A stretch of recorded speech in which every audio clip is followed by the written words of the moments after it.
Merci de nous rejoindre sur Al24 News. Madame, monsieur, bonsoir. À la une de l'actualité. 186 jours de génocide à Gaza. Le bilan des victimes s'élève à 33 360 martyrs et 75 993 blessés.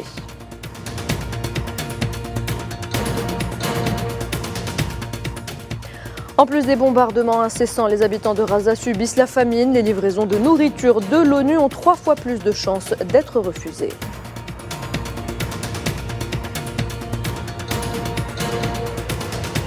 Les enfants principales victimes de ce génocide sont contraints à des travaux pénibles lorsqu'ils ne sont pas tués dans les bombardements. Nous irons à la rencontre de Mara, 15 ans.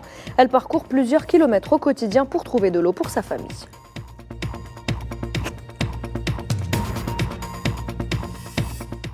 Et dans cette édition également, nous reviendrons sur cet acte de solidarité de l'Alliance nationale unie d'Amérique qui réaffirme son soutien au peuple sahraoui dans sa juste lutte pour l'indépendance.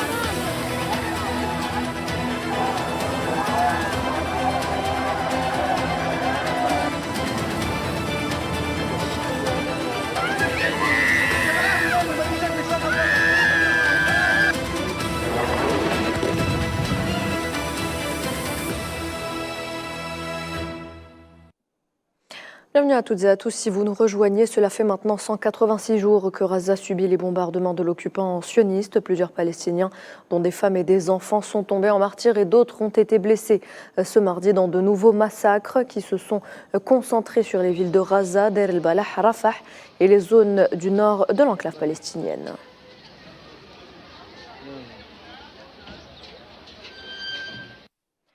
Une équipe de l'Organisation mondiale de la santé, une agence des Nations unies et des partenaires locaux constatent les dégâts subis par le complexe médical Shifa, le plus grand de Gaza, suite au retrait des soldats de l'occupation.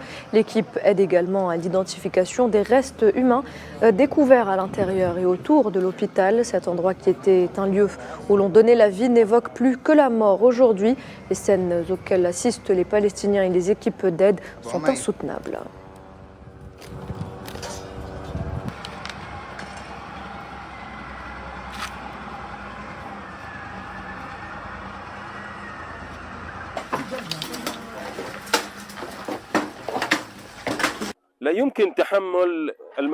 Les scènes auxquelles nous assistons aujourd'hui sont insoutenables. Lorsque vous voyez des familles découvrir, grâce aux résultats du comité des preuves médico-légales, que certains objets, des portefeuilles ou documents proviennent des corps de leurs proches, l'impact psychologique de cette scène sur les familles est insoutenable et impossible à regarder. Voir leurs enfants comme des cadavres en décomposition et leur corps complètement déchiqueté est une scène qui ne peut être décrite et pour laquelle il n'y a pas de mots. Aujourd'hui, l'OCHA, l'OMS et d'autres organisations sont venues ici à Shifa pour soutenir un processus digne d'identification des restes des personnes décédées ici. Cet endroit qui était un lieu où la vie était donnée est maintenant un lieu qui ne rappelle plus que la mort. Les hôpitaux ne devraient jamais être militarisés. Les équipes de la défense civile ont par ailleurs déclaré avoir retrouvé 409 martyrs dans le complexe médical de Shifa et à Khan Younes après le retrait des forces de l'occupation.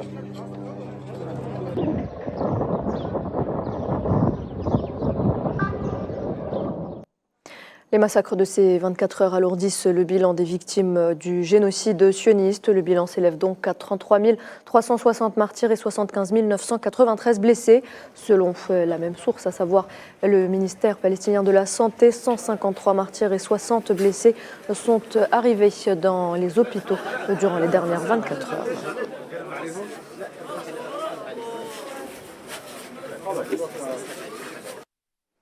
Le bureau des médias de Gaza a signalé plus d'1 million de cas de maladies infectieuses dus au déplacement massif dans l'enclave palestinienne. A noté également que l'agression a forcé plus de 1,4 million de Palestiniens à fuir leur foyer et à chercher refuge à Rafah, à la pointe sud de la bande de Gaza, près de la frontière égyptienne.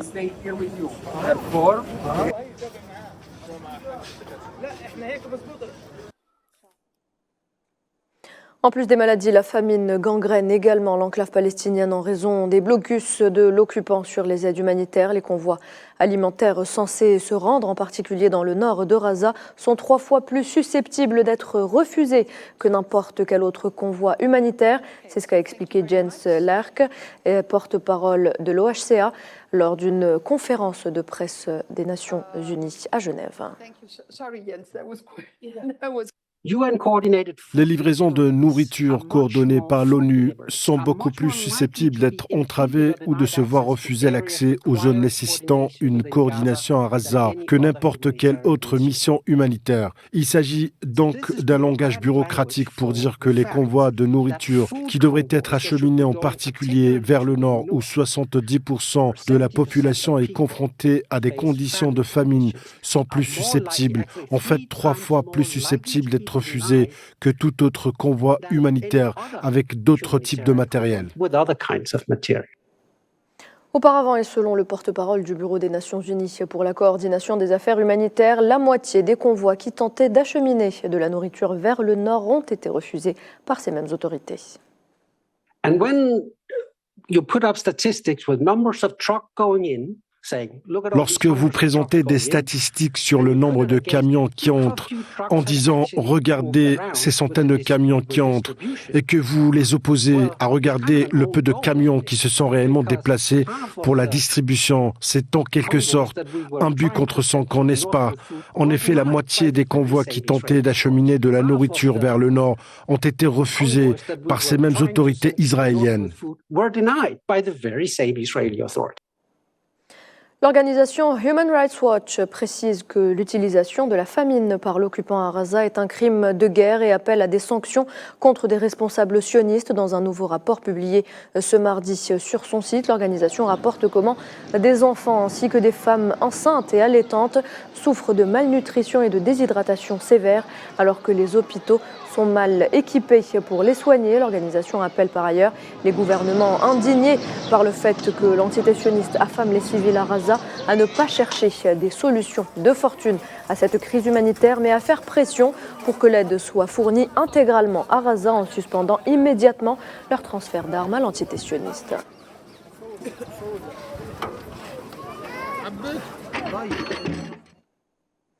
La France, de son côté, suggère d'imposer des sanctions à l'entité sioniste pour l'obliger à faire entrer l'aide à Gaza. Le ministre français des Affaires étrangères, Stéphane Séjourné, a dans une déclaration aux médias français ajouté que la France était l'un des premiers pays à avoir proposé à l'Union européenne et à lui avoir proposé d'imposer des sanctions aux colons qui commettent des actes de violence en Cisjordanie, et ce jusqu'à ce que l'aide humanitaire puisse entrer.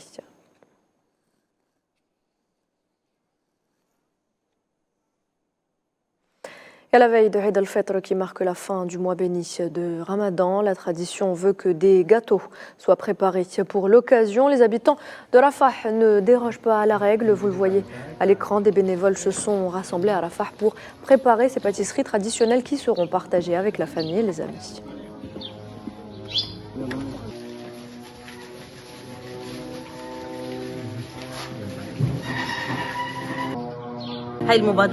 Cette initiative a été lancée à l'occasion de l'Aïd et la Fondation Al-Wafa souhaite proposer des ka'k et des ma'moul qui font partie des traditions que nous pratiquons en tant que Palestiniens.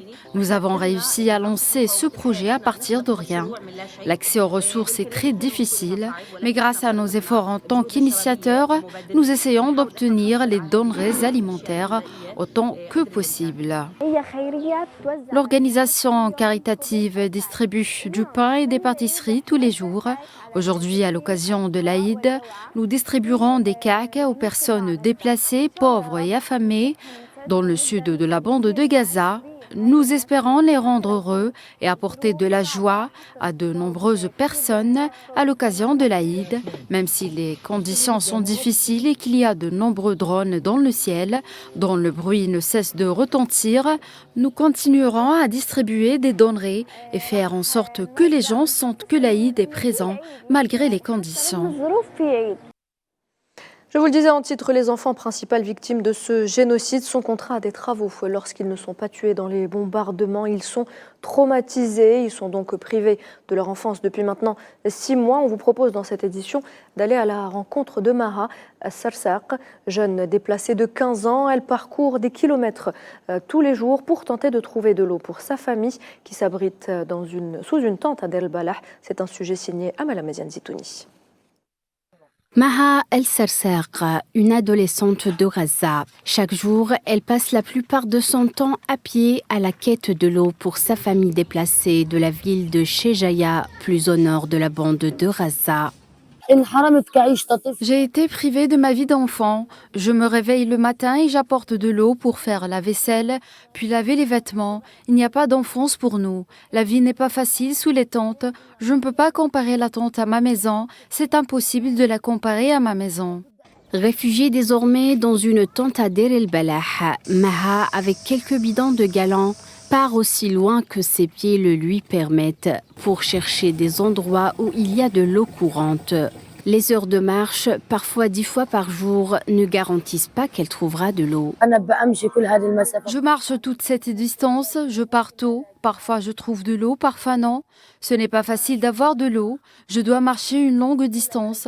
Je marche sur mes pieds et parfois le soleil frappe pendant que je marche et je cherche de l'eau. La tâche de récupérer de l'eau est ardue pour l'adolescente qui souffre désormais des problèmes de santé, tels que des maux de dos et des mains enflées.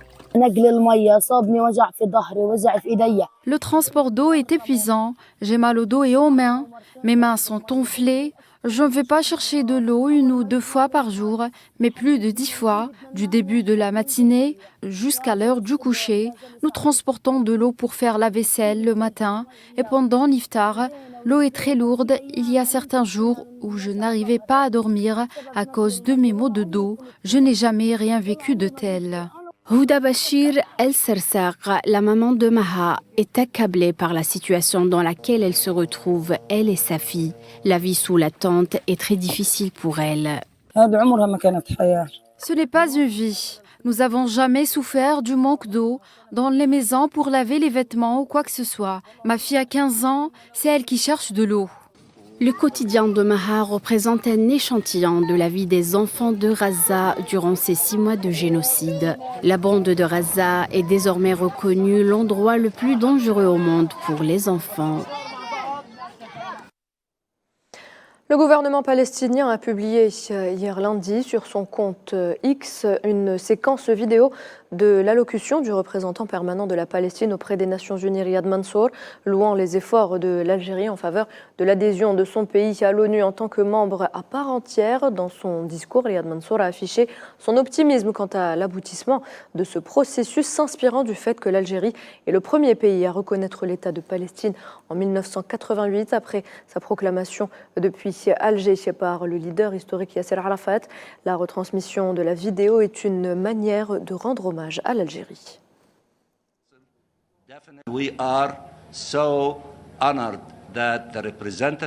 Nous sommes très honorés que le représentant du groupe arabe au Conseil de sécurité soit maintenant l'Algérie. Cela pourrait être de bon augure. Nous avons déclaré notre indépendance, l'indépendance de l'État de Palestine en novembre 1988 en Algérie. Nous sommes venus en tant qu'observateurs dans le système des Nations Unies lorsque le ministre des Affaires étrangères de l'Algérie, le défunt président Bouteflika, était président de l'Assemblée générale en 1974, lorsqu'il a invité le défunt président Arafat à venir s'adresser à l'Assemblée générale lorsqu'il a prononcé son célèbre discours « Ne laissez pas tomber le rameau de l'hiver de ma main ». Et maintenant encore, l'Algérie, pour la 3e fois, représente tous les Arabes au Conseil de sécurité, représentant définitivement l'État de Palestine. Et nous espérons sincèrement qu'au cours de cette période historique, l'État de Palestine deviendra membre à part entière. that during this historic time that the state of Palestine to become a full member. Le président turc Recep Tayyip Erdogan a affirmé ce mardi que la Turquie était déterminée à poursuivre les efforts visant à permettre au peuple palestinien d'établir son État indépendant et pleinement souverain. Le président turc, qui s'exprimait dans un discours à l'occasion de Eid al-Fitr, a déclaré que la Turquie avait envoyé plus de 45 000 tonnes d'aide humanitaire à Gaza.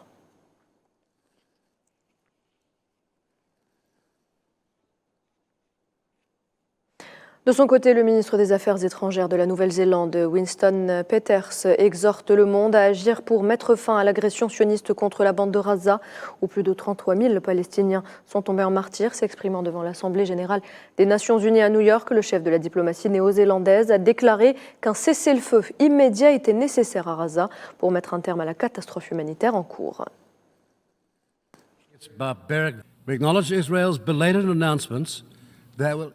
Les civils palestiniens continuent de subir le poids des actions militaires israéliennes.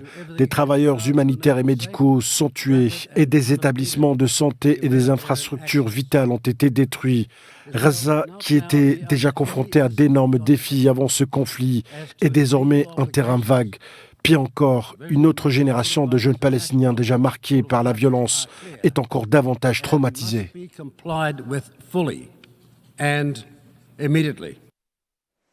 La ministre australienne des Affaires étrangères, Penny Wong, a de son côté déclaré ce mardi à Canberra que Canberra envisagerait de reconnaître l'État de Palestine. Wong a affirmé que la communauté internationale discutait de la reconnaissance de l'État de Palestine comme un moyen de créer une dynamique vers une solution à deux États. Une solution à deux États est le seul espoir de briser le cycle sans fin de violence, a-t-elle déclaré à l'Université nationale australienne.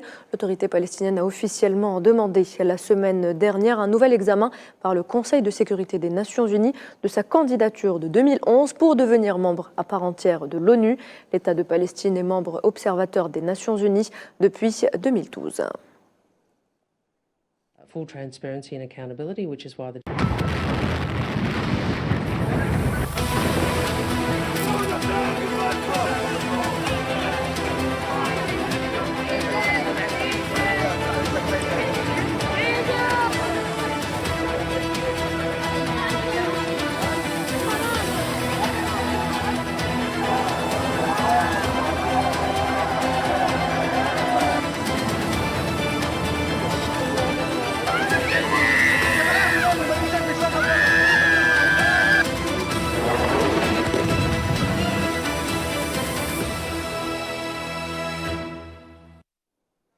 Voilà donc concernant le génocide qui se déroule à Gaza. Dans l'actualité également, l'Alliance nationale unie américaine contre la guerre déclare sa solidarité avec le peuple du Sahara occidental, la dernière colonie d'Afrique, dans sa juste lutte pour la libération nationale, l'autodétermination et l'indépendance.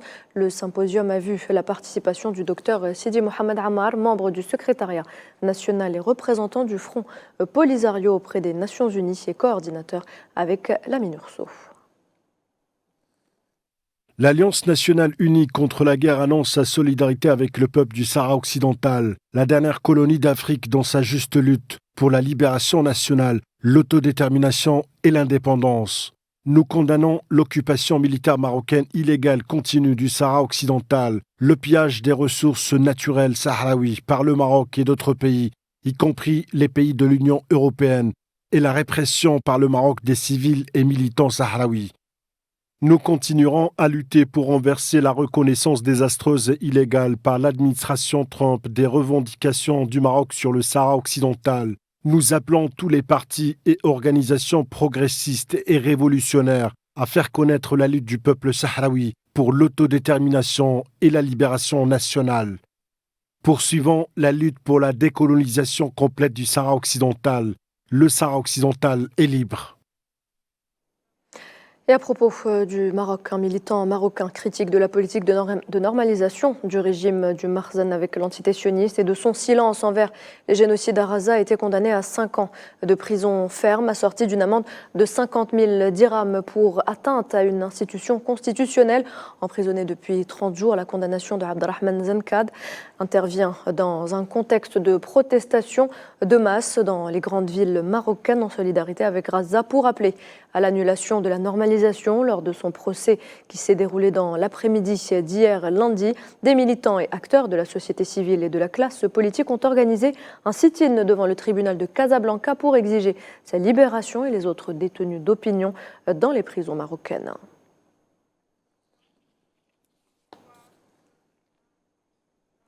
Le chef de la diplomatie française, Stéphane Séjourné, achève en Côte d'Ivoire sa première tournée africaine qu'il a menée au Kenya et au Rwanda et rencontre le président ivoirien Alassane Ouattara.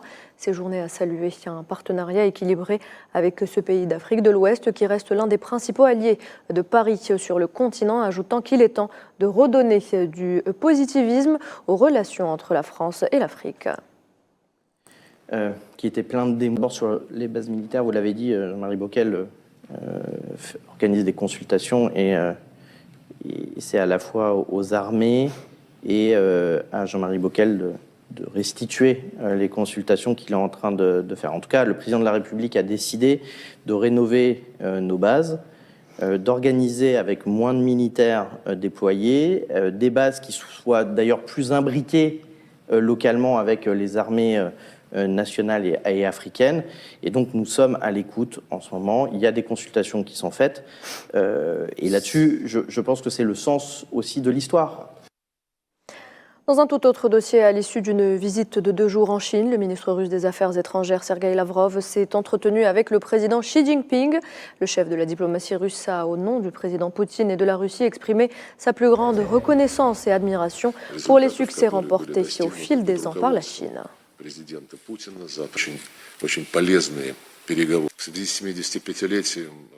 À l'occasion du 75e anniversaire de la fondation de la République populaire de Chine, nous tenons à exprimer notre plus grande reconnaissance et notre admiration pour les succès que vous avez remportés au fil des ans et surtout au cours de la dernière décennie sous votre direction. Ces succès nous font sincèrement plaisir parce qu'ils sont ceux de nos amis.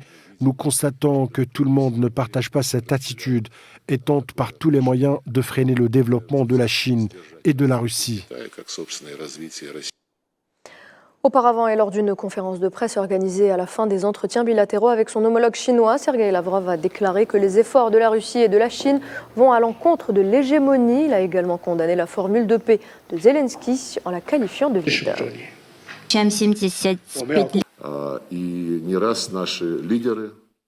À plusieurs reprises, nos dirigeants, le président Poutine et le président Xi Jinping, ont souligné la détermination de la Russie et de la Chine à contrer les tentatives visant à ralentir la formation d'un monde multipolaire, à ralentir le processus de démocratisation et de justice. Avec nos collègues chinois, nous avons confirmé la futilité des événements internationaux qui non seulement ne prennent pas en compte la position de la Russie, mais l'ignorent complètement et promeuvent la soi-disant formule de paix de l'ultimatum absolument vide de Zelensky.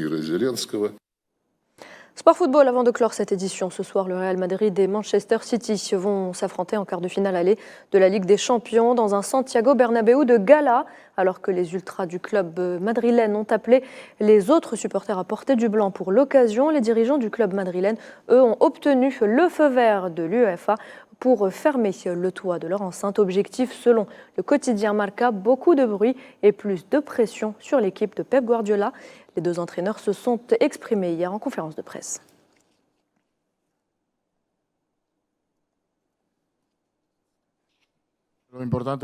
Pour le match de demain, je crois que l'important sera de donner le meilleur. Je pense que l'aspect mental est fondamental dans le sens où il faudra du courage, de la personnalité sur le terrain. La vérité est que nous avons eu le temps de nous préparer pour ce match. Nous nous sommes très bien préparés et je suis confiant que demain, nous tirerons le meilleur parti de ce match. No, it's last season. 2 seasons ago, we were out for the last minutes here. Last season, we won. Il y a 2 ans, nous avons été éliminés dans les dernières minutes ici. La saison dernière, nous avons gagné. Cela ressemble à un classique entre eux et nous ces dernières années. Nous avons de nouveaux joueurs, ils ont de nouveaux joueurs. Ce seront donc des matchs complètement différents. Bien sûr, nous avons un petit avantage parce que le match retour se déroule à domicile. Nous nous sentons forts, nous sommes incroyablement confiants, mais nous devons jouer les 90 premières minutes ici à Madrid. Et voilà, c'est la fin de cette édition. Merci de l'avoir suivi. Très bonne soirée sur Al24 News.